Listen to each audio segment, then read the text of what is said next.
and thank you for everyone who joined.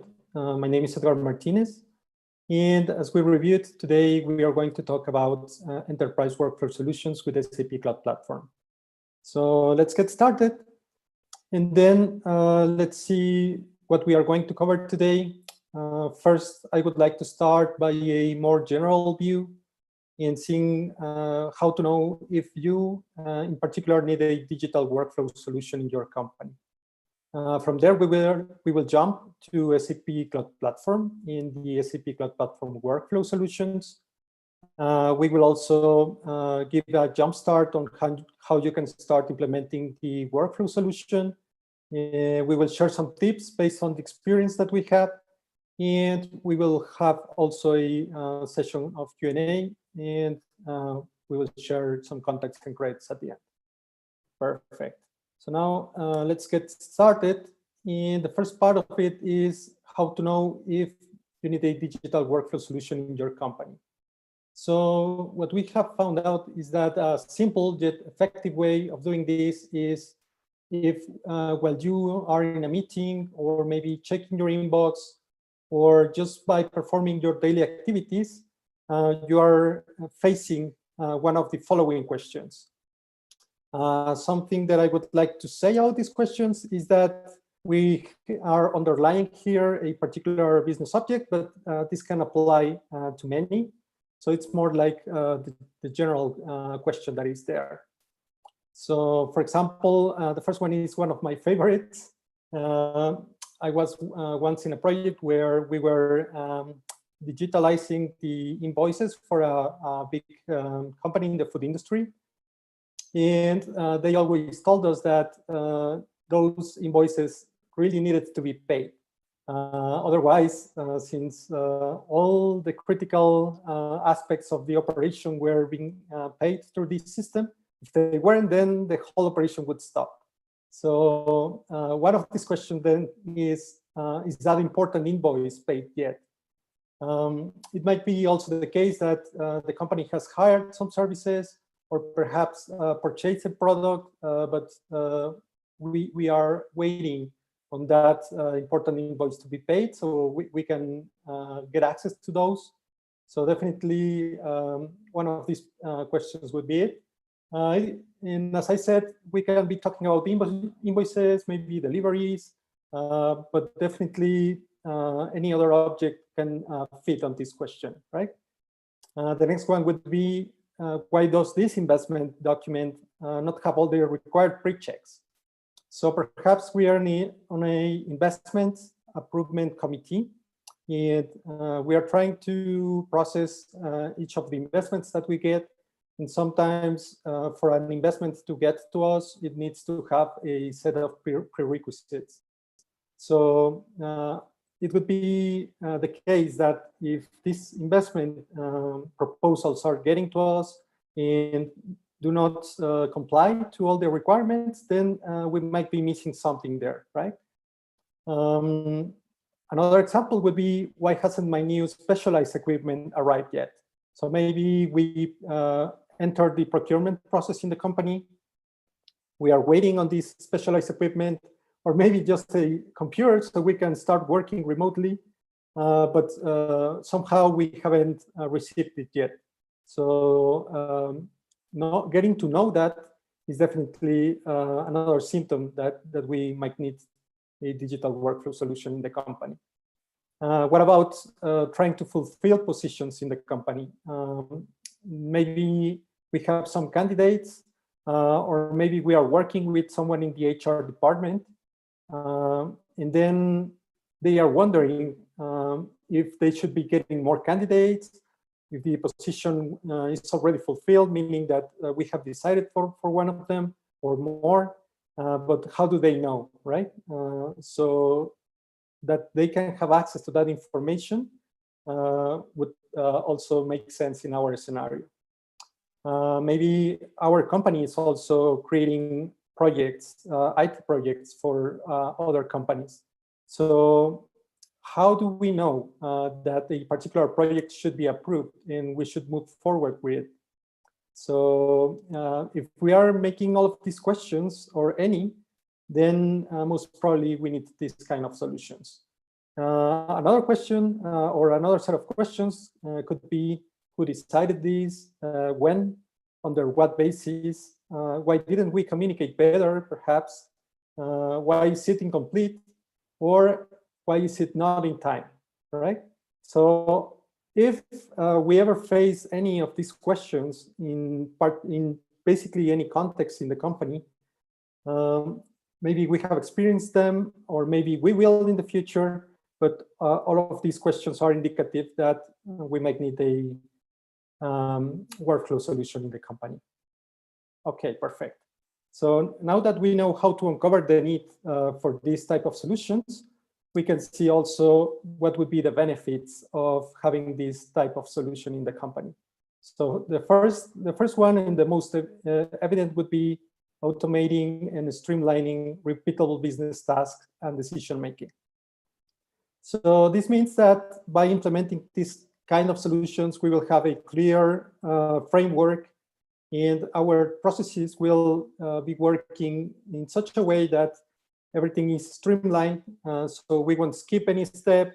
We know precisely for a particular task where it is sitting, and then having all the contextual information both from the task itself and also from the comments or the communication with our other departments, then we will be able to make better decision making. All right. So it will definitely also help us by boost collaboration, because normally when we work with this type of solutions, we try to include components so the communication can flow between different departments, or even in the same department all across the company. It can have many scopes, but the main purpose is that we can boost collaboration. Also, that we can get a better understanding of the impact of the decisions that we have made in the past, because with this kind of systems, we have the ability to look back, see what decisions were taken, by whom, when, and then with that information, we know where that decision has led us. And from there, we can also plan ahead, right? So having that history is always important, so we can decide better in the future. We can also improve our customer service, mainly if we think about a customer service workflow. We can keep track of every request. And for example, if a customer gets online with us, and then asks us where the particular request is sitting, what is the status, and when we are planning to finish it, then we would be able to respond accordingly and precisely. And in the overall, if we can implement this strategy across the enterprise, then we would be able to enhance the quality of our products and services. This is because mainly all of these factors that we have talked about will positively impact in our offering to our public. Perfect. So we have real quick covered how we can discover if we have the need, what would be the main benefits. Now let's talk about the SAP Cloud Platform and the services that we have available there. So SAP Cloud Platform is a set of services, and actually a platform as a service that SAP is providing. These services can be accessed by the time that we have a subscription, but they also provide a trial account, so we can start exploring the services, working with them, and then getting familiar with both the benefits and the requirements that we have for each of these services. This is a new portal that we found. Basically, what we can do here is we can discover these services in detail, and we can also go to the emissions section. And basically what we can do there is go through a step-by-step tutorial. So not only we can get to know the services, but start building small pieces with them. So we can actually experiment and see how well fitted are them for the company, right? We can start discovering and building. So definitely, this is a resource I would recommend if we are starting with SAP Cloud Platform. All right. Now, talking about the SAP Cloud Platform workflow in particular, we have a set of services that we are trying to encapsulate here in this cloud. And these services basically get combined, so we can provide a full working solution to our customers or in our company. So, for example, we have the portal service that basically provides a front end with Fiori technology. We will see in a bit how that looks like. We also have the workflow service as such, where we can build with BPM compliant diagrams, the workflows that we want to create. Then we can deploy them as a service in the cloud. We also have business rules that would allow us to create dynamic configurations for our workflow based on precisely any business rules that we have in our process. We have the authorization and trust management that basically help us have a list of our users and assign authorizations and roles for them within the context of the cloud. And another part that is very interesting about it, about this particular offering, is that it can be operated connected to a SAP backend, or it can also operate isolated. So this definitely poses an advantage, but because even if we don't have SAP in our company yet, or maybe we have it, but we don't have specific tools, like, for example, procurement or HR, etc., we can still run our workflows isolated in the cloud. And at the same time, if we want, for example, to approve invoices that are coming to SAP, then we can take those invoices, the information of them, put them in the cloud, run the workflow there, and then return the result. So both possibilities are there. And well, now we're going to see how the service itself looks like.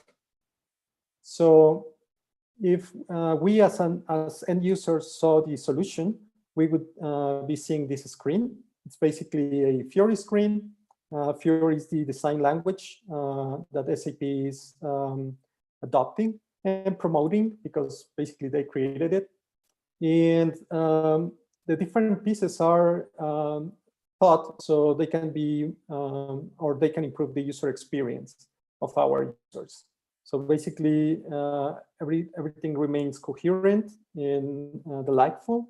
And the main idea is that we can have access to the information through this screen, right? Another thing that I can say here is that Fiori by itself is responsive. So we would be able to access this application through the full desktop or a mobile device. What we are seeing here in particular is my inbox application. That it's a standard application that comes with the workflow service itself.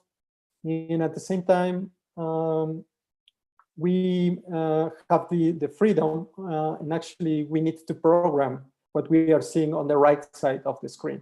That means that we have full flexibility on how we want to show the information, and at the same time, we can combine many Fiori elements there as well.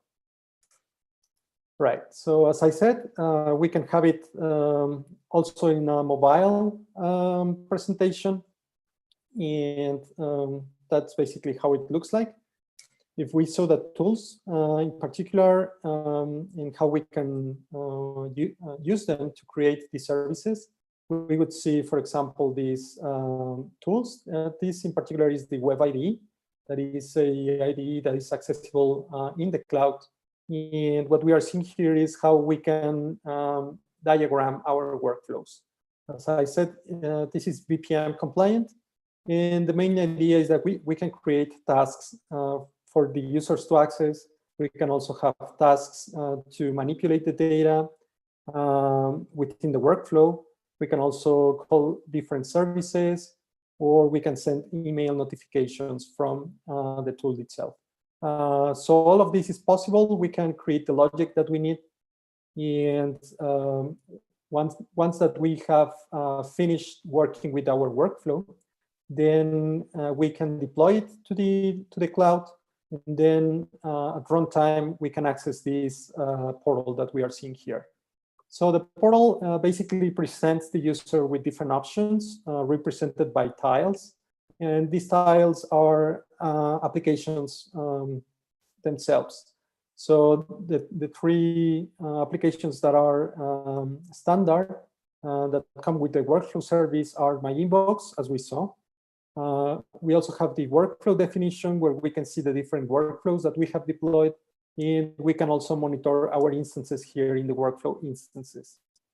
So as we mentioned, for example, we can access my inbox, and then we could see how different configurations can be made for the process. It's also important to mention that the workflow is not only about approval.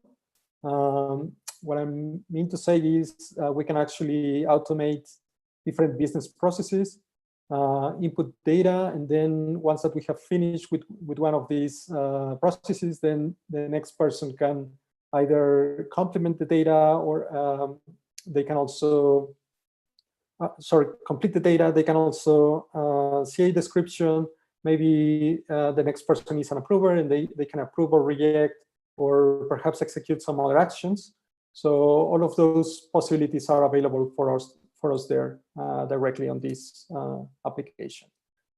Once that we have completed our actions, we would also have access to an application where we can monitor the workflow. And this is a bit more like a technical way of monitoring them, but at the same time, it will allow us to review how the process is going, if everything has been executed correctly from a technical standpoint, who is the owner of the current task, what is the workflow context, and by that I mean the data that we are using within the workflow. So everything will be there for us by default. And then we can use these tools to make sure that everything is running correctly. So that's basically how it looks like. And then what can we achieve, or what can you achieve with these services? Well, about that, we can create workflows for different business scenarios, as we reviewed, with or without connection to SAP. We have access to a customized inbox that we can program, in where we can present detailed information in desktop and mobile. Another thing is we can configure our workflows so they are based on business rules, and in that way we can make them dynamic. We can also have notification services through email, and we have a way to monitor the applications. It's basically what we covered previously, but in a summarized way. Perfect. So now, how can we start? What do you need to start implementing your workflows? Well, the first thing would be having the process and role definitions that we want to implement. And a curious thing here is that we can start the process with just a piece of paper and drawing it, in case we don't have the definitions for all our processes in the company. And from there, you can start building up, have a proper diagram, define all the roles, and then go all the way to the implementation. So it's, I would say, really easy to start, to begin with. And then you also give formality to your processes within the company. After that, of course, we need a subscription to the SAP Cloud services. And about that, you can get a PDF with the estimation of what costs would you need to cover to have these services. For that, there's this estimator tool that SAP provides. And here you can start adding the different services and configuring depending on the number of users that you have, etc. So, of course, we will be sharing all of these links after the presentation. Okay, And in this case, we need two types of developers in the team. One would be the Fiori, SAP UI5, or JavaScript developers. In the end, the main language that is there is JavaScript. So as long as you have knowledge of it, you can start getting involved with SAP UI5 and then start creating these screens. And in case that we need connection to the backend and run processes in the backend, we would of course need a basis and functional consultant that can support that part. In the middle, the communication happens with Cloud Connector. That is a component that in the end is configured by the basis consultant. So with this, we would be set technically to start creating our applications. And from there, there are some more tips that we can share about the actual implementation of the workflow. So experience has told us that beforehand we can prepare these resources, and then it will help a lot by the time that we are implementing, and also to our users, it would be improving their user experience. So the first one would be having the visualization in the UI of the workflow process. That means that the users can see where the workflow is, what are the next steps, perhaps a bit about the history of a particular task. So that's one part of it. Then also having communication built in throughout the workflow. That means that you can provide your users with a way to communicate among each other. And for that, you can start with a basic comment section. And from there, basically, since we are working with HTTP calls, you can extend it everywhere you want, right? For example, one use case that we had once was creating interaction with Slack. So that, for example, would be a possibility. Then if the workflows start getting more complex, it's also useful to create these workflows so they can work based on configuration. So here we are maybe speaking about the next level on creating the workflows. It basically means that at a certain point, you no longer create the workflows directly, but rather make them work through configuration, right? And at the same time, having dynamic assignment of user and groups, that's also very useful because sometimes you want to change the people who are approving, or you want someone perhaps goes on vacation, but the process needs to continue running. So having the ability to do that dynamically is also very useful. Another feature that we have encountered is very useful is getting approvals from email notifications. So if one person in particular is familiar with the task they need to approve, for example, then they don't need to navigate all the way to the tool. They can make the processing directly from their inbox. That would be another feature that you can design beforehand. File sharing, always important. Sometimes having the information in the UI is useful.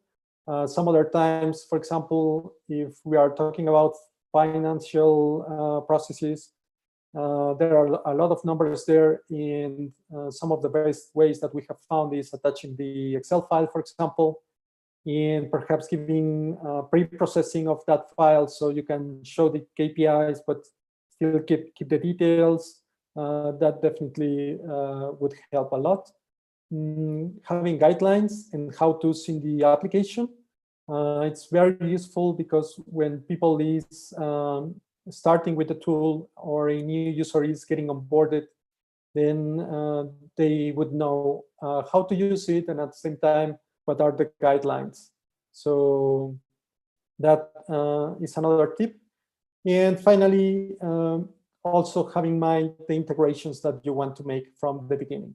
So, you know, you can design your interfaces, you can design how the information flow will look like, and that will also help. So with that being said, we can also see, so you can have a bit more context about how that looks like once implemented.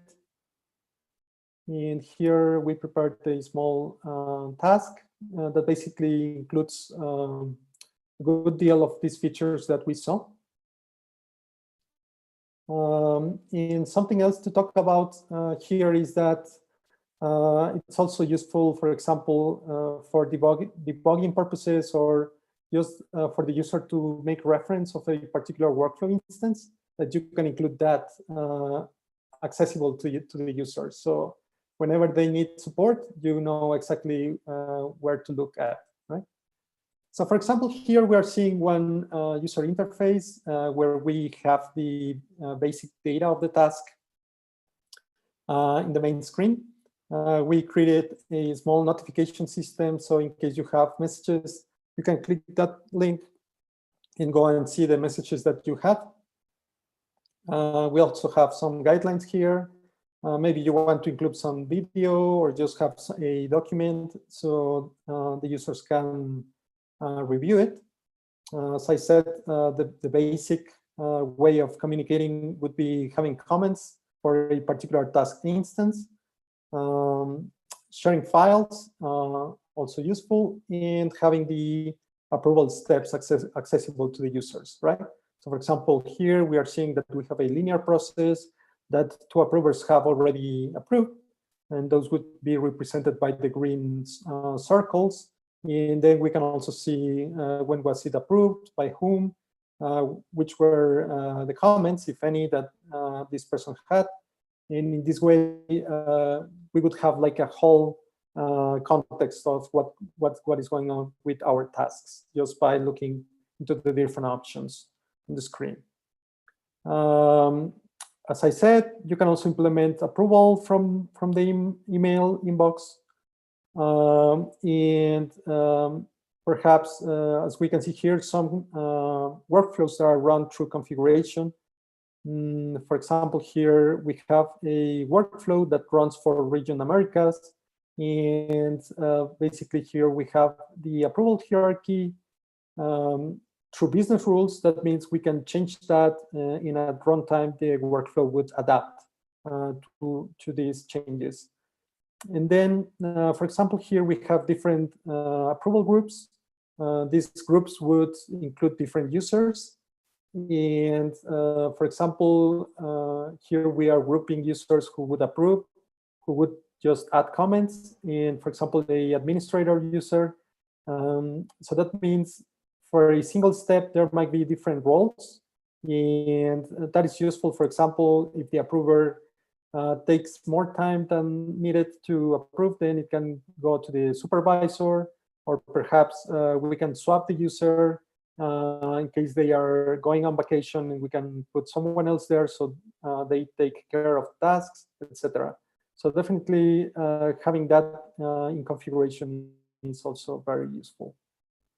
Very well. So basically, this could be a brief introduction to the cloud platform, to the workflow tools, to how we know if we need a workflow solution, and what are the benefits. The next thing I would like to do now would be enter the Q&A session. So please, if in case you have any questions, let me know and let's solve them.